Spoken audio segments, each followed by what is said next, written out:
Did you know that we take 95 million selfies per day and that we view our smart devices 1 billion times per day? Maybe it's time for us to focus and look at our jobs and careers as much as we take our selfies. I'm Grace Trafton with The Better Part. Stay tuned.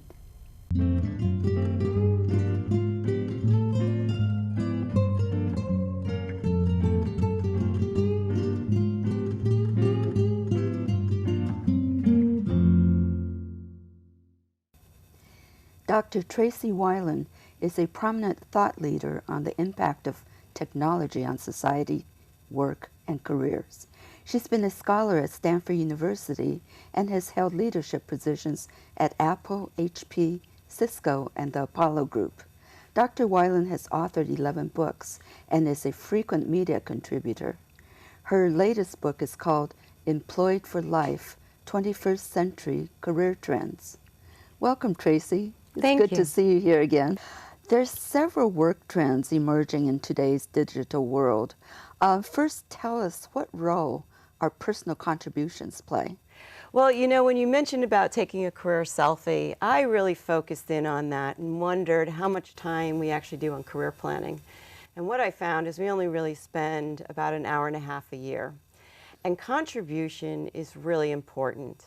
And that's one of the points that I bring out to people about taking a career selfie is contribution is very key today. Employers are looking for people who constantly contribute and add value to their jobs. In the past, it was almost like jobs were tasks, but today we need to constantly evolve our jobs and continue to contribute. Now, we've all heard of the term A player, but now there's a term T person. What exactly is a T person? Well, a T person comes from the word transdisciplinarity. It's a big word, but think of a T: breadth, depth, and technology. So today, in a competitive world, in a digital world, we really need people who can lead, who are visionary, who understand technology, and can help maneuver us through a complex work environment. There's a lot of things that have been changing recently, and making your manager look good has been ingrained in many employees as a way to get ahead in the past. Is this concept now changing? You know, Grace, that has really changed because companies are realizing that we need our employees to make the company look good. And the way that you do that today is by making you stand out as an employee. Think about it. The first person you meet on a plane is the flight attendant or the reservationist. The first person you meet in a hotel is not the manager, but it's someone in the concierge or a bellboy. So the brand and how they really represent themselves is more important today than making your manager look good.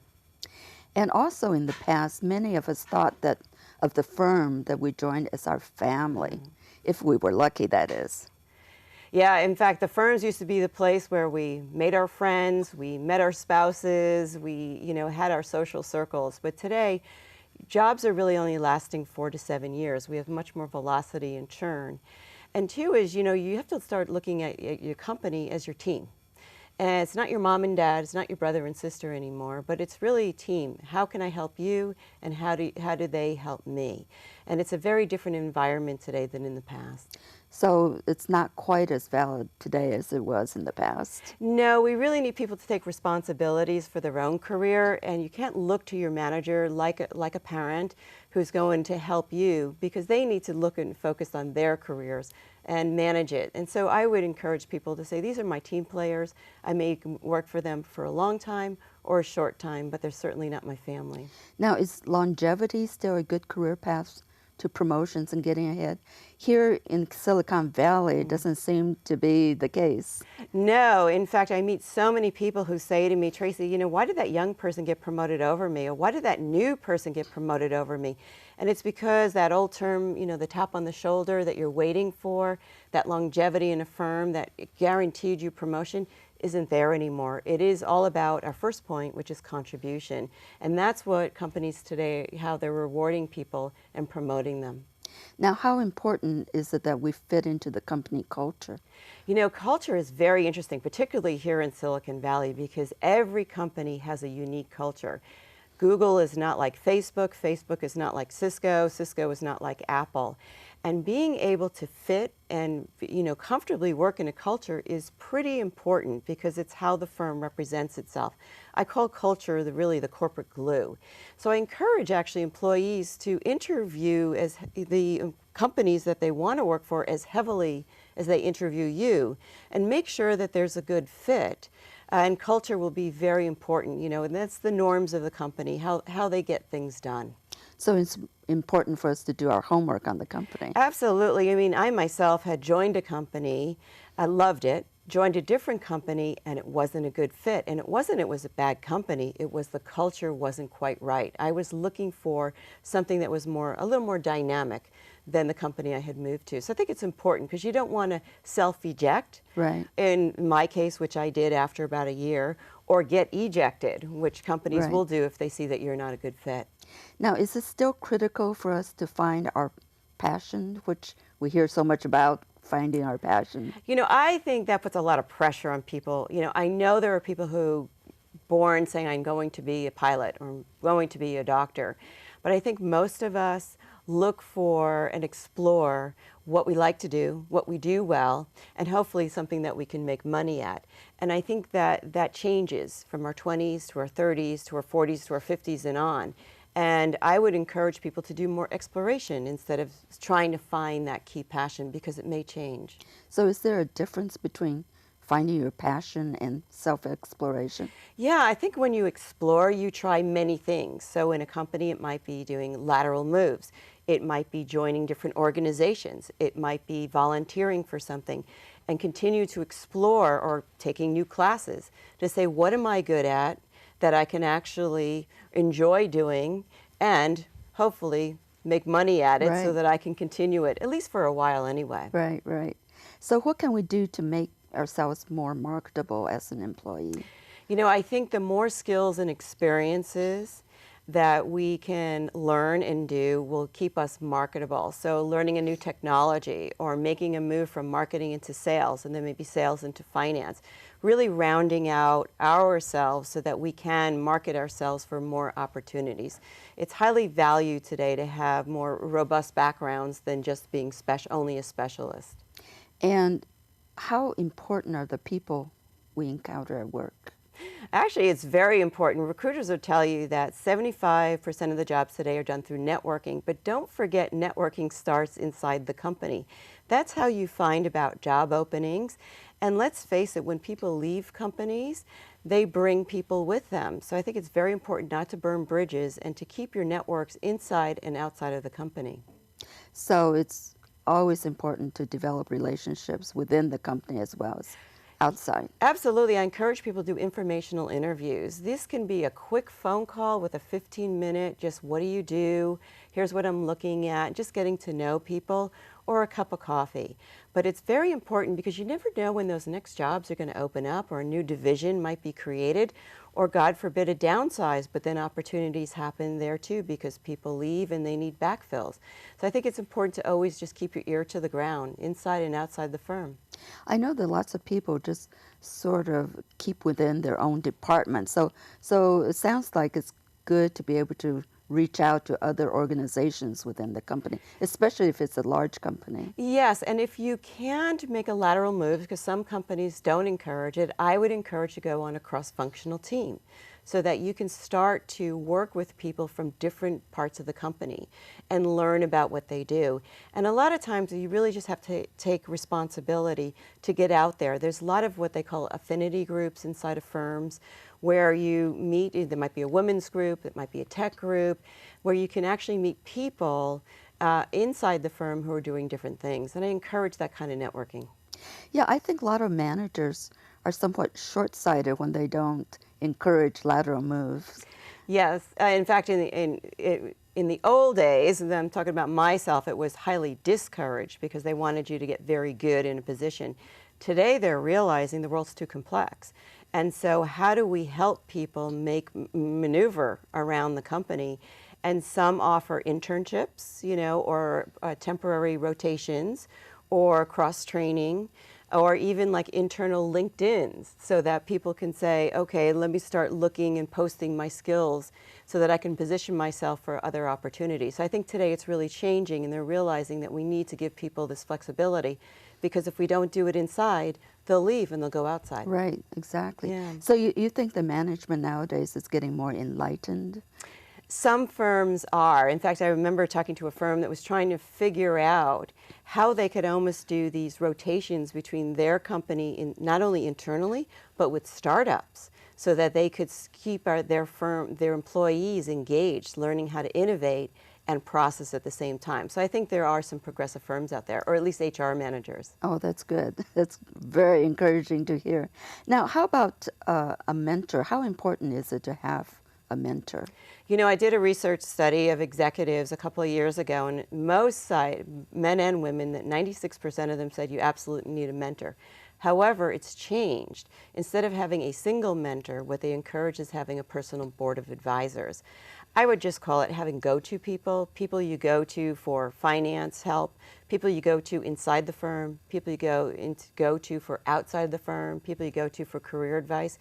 One person can't possibly mentor you through an entire career anymore. And I don't think you'd want to, because if that person leaves Right. and you don't want to go with them, or they Right. don't want you, you know, you've only positioned yourself after one person. So it's a personal board of advisors, a lot of go-to people.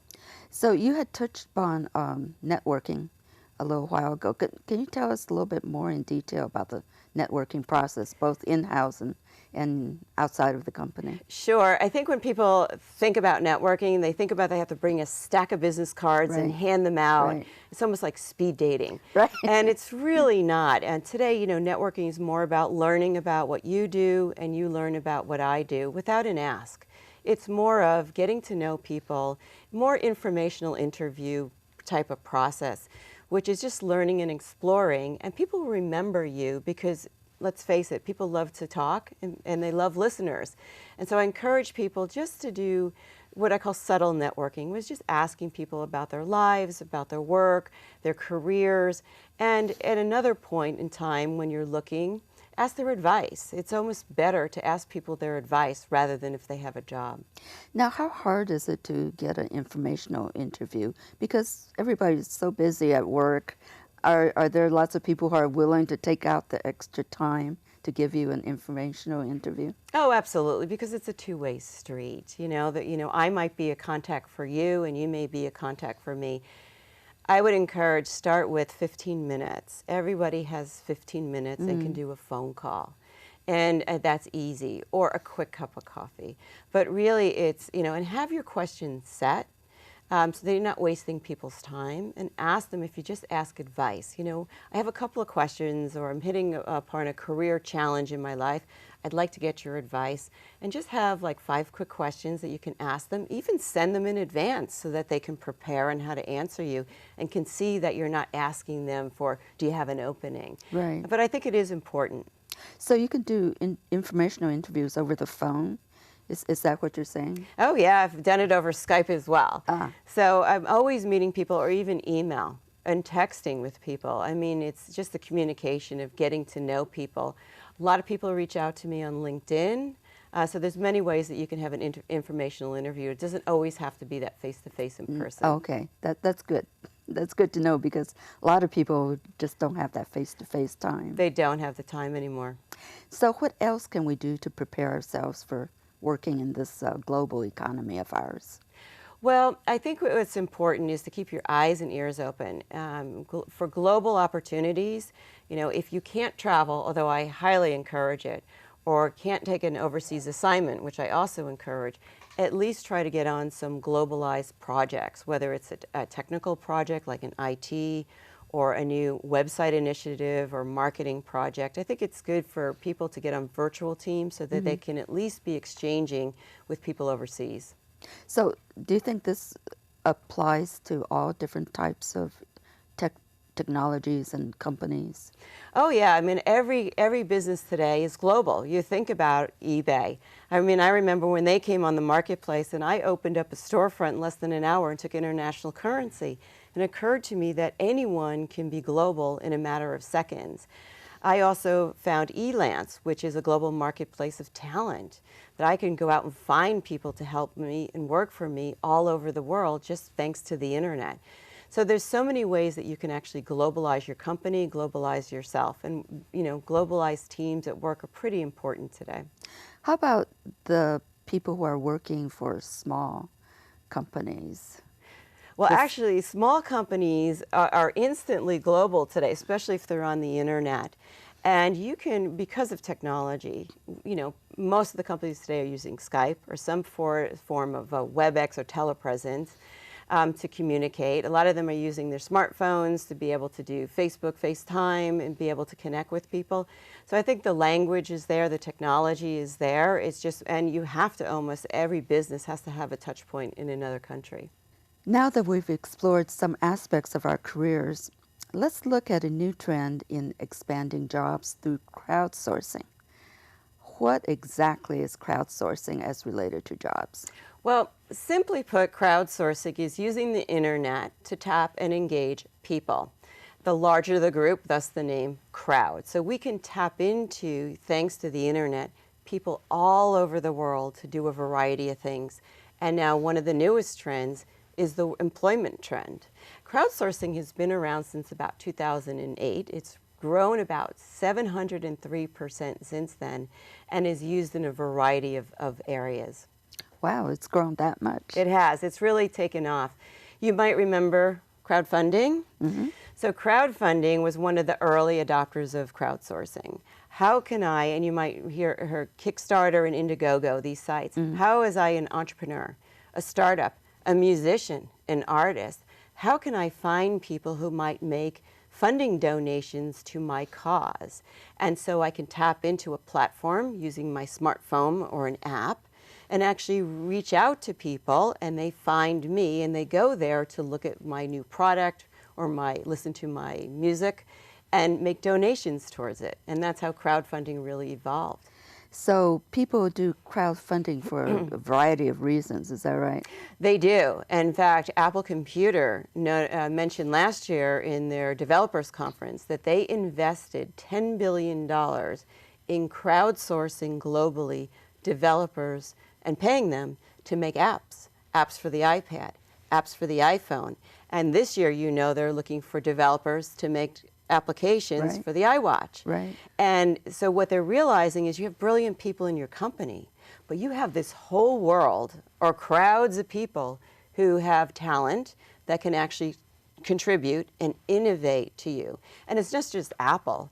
I mean, Lego has a lab that they try to ask people, their customers, to help them innovate. Oh. So it's different ways that you can tap into the wisdom of crowds to help accelerate your product development. Now you said that Apple actually spent $10 billion? Yes, dollars? to 16 million developers. Wow. Right, so they constantly need innovation, and it can't just come from only the employee base. And so they reach out globally to people who are highly qualified who will make apps for their different product lines. So are there other major companies doing this besides Lego and Apple? Oh, sure, like medical community, right? Let's say you have a difficult case and you can't figure out the medical problem, where there are sites where you can go out and post your case, and physicians or people from around the world can help you define or maybe figure out the cause and some of the solutions. And in many cases, like there's something called the prize, where you can actually, there's companies that go out and for money offer, I have this big challenge, and whoever can help me solve this challenge can win a big prize. So it's really done cross-vertical, cross-industry. So it's getting more and more common to do this? It is, and that's why it's moving into employment. So if we can get people to fund us, if we can get people to innovate with us, we can also find talent to help us and find jobs that way. That's a great thing to do, isn't it? It really is. You can actually find jobs using Gig Walk. For example, Walmart uses Gig Walk to find people to walk new stores. Why send someone in from headquarters, from Arkansas, when I can tap into the local community? Take your smart device, walk down the aisles of the new supercenter, take pictures. Is the product positioned well? Is it priced well? Go out to the parking lot. Do we have enough handicap spaces? Right? I can pay people to use their phones to do the work for me. It's like having feet on the street and pay. You can get $12 to $15 an hour for just doing a gig walk for a different retailer. So Walmart is actually doing this right now? Walmart, BMW, Oh. a number of stores, 7-Eleven, because it's much easier to tap into the local community and their smart devices, and you get a record, whether it's a video or photograph, and they can help you do global work without having to send someone there. That is fantastic. I didn't realize that it was being done. Yeah, I think a lot of people are familiar with Uber, Right. And that's crowdsourcing Right. people with cars who would like to make money and drive you, pairing it out with people who need rides, Airbnb, people who have spaces in their home, Right. would like to share and make money for that for people who need spaces. But now we have Moby, which is mystery shoppers. So again, it's the retailer concept. Now, what is a mystery shopper? A mystery shopper is someone, like Floor opened up in Palo Alto, and I remember watching a mystery shopper.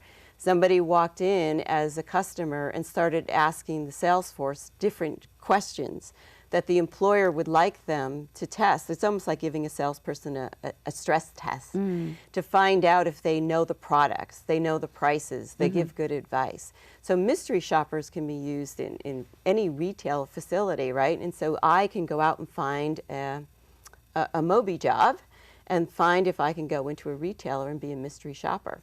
But it doesn't stop there. Instacart, if I want to do grocery shopping, but I don't have time or I'm homebound, Instacart can connect me with someone who'll do my grocery shopping. Or Washio to do my laundry. There's a number of these apps out there, which are just jobs on demand, connecting me to a job or as an employer to people who want to work in this different area. So Instacart is not like Safeway, who can do home deliveries. It's something different. It's something different. It's people who are well trained at grocery shopping. They know how to pick out meat and they know how to pick out fruit. And these are individual people. Yes, and then they go on to find people, let's say in San Francisco, who don't have time to shop, and they will become their personal grocery shopper, and they will go around to the stores for them to do their shopping. So it's a little different, and all of this is done today now on your smartphone. So you download apps for different types of services, and then you can make money in real time on demand. Another one I just heard about was tailor-made. How do I connect? I know how to sew with sewing jobs, right? So I might be a tailor, but I want to expand my pie and get more jobs. Or I'm someone who has, a lot of sewing needs. How do I find tailors? And so I can post my need on the app site. Excellent. That's something I can use. Yes. Another one was Washio. It was a very good example that a building had a major fire. Well, you need to fix that in real time. How do you clean up the debris? Right? How do you find people professional services on demand? So you put your posting out there. You might get individuals who come in, but you also might attract professional services who have time that day to help you solve your building problem. But you still have to do your reference checking and do your due diligence, right? Right. So there are these sites now that are aggregating. So one is crowdsource.com. What I notice is they're aggregating a lot of these on-demand apps and creating some formalities around it. They offer to do some tests and background checks for the companies, where for the case of Uber, they do their own. Now you're seeing these aggregator sites saying, okay, we'll do tests for you, because some of these on-demand jobs are quite technical. I might want a data search done, and I want to make sure the person can do that. Maybe you can do translation. Unbabel is a site where they need translators, but you need to make sure that they can translate before you hire them. Right. That's very, very useful. I understand that some organizations are using the wisdom of crowds for product development, actually, which I think you have mentioned that Apple is doing a lot. And since they've been doing it, can they measure how successful this approach is? Well, I think Apple does a great job in quantifying, how many people they employed, how many apps they developed, and how much money they spent. I'm not sure if all companies are as articulate about, how they do it. I think the prizes are very interesting. I worked with a number of pharmaceutical companies that really posted some high-stake money to get chemists and different types of people in the pharmaceutical industry to help them make new drugs in a faster time frame. And they paid, so they found people who could offer that unique intelligence on these very specific types of pharmaceuticals that they're trying to make. So are there metrics being developed as to the success rate of various industries and various companies? I think they're posting more on an individual level, and I would have to look at each company to see how they're producing, whether it's a new drug or whether it's solving a problem or whether it's solving a medical case. Well, all this new information is fascinating. Thank you again for being with us today, Tracy. Thank you. The Better Part is produced by volunteers at the Cupertino Senior Center. Absolutely no experience is required to join the Better Part. If you would like to look into being a part of our group, please leave a message with the Cupertino Senior Center. It's a lot of fun to be part of a TV show, so check us out.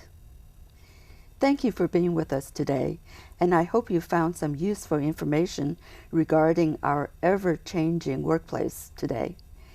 Please remember to watch us on YouTube and Roku. See you next week. Bye-bye.